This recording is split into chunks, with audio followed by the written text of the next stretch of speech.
Hello all you boating enthusiasts out there. If you have a boat fender like this, these are pretty common. They're filled with air, and as some of you may have experienced, if you damage one, the air goes out of it and becomes pretty useless. So I had a situation here where a rope got caught and ripped this in half.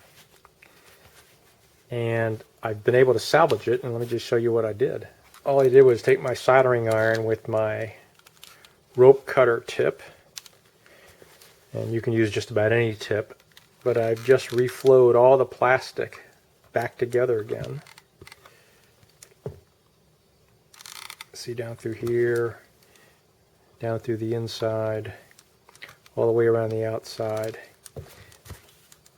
and in here. And it's as good as new.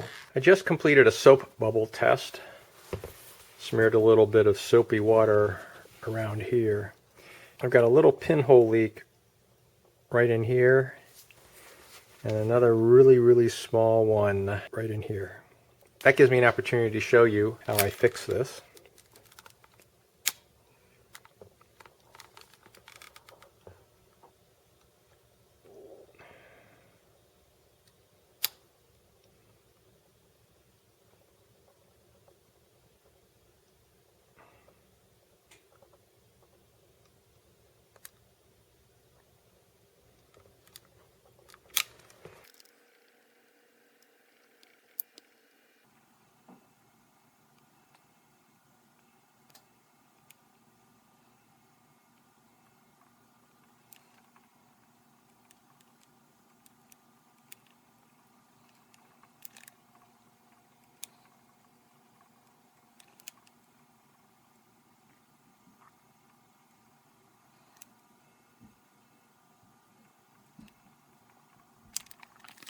And there you have it.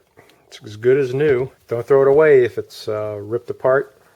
Just try to reheat the plastic, flow it back together again, and it's likely to give you many more years of use. Thanks for watching. How about a thumbs up or subscribe to my channel?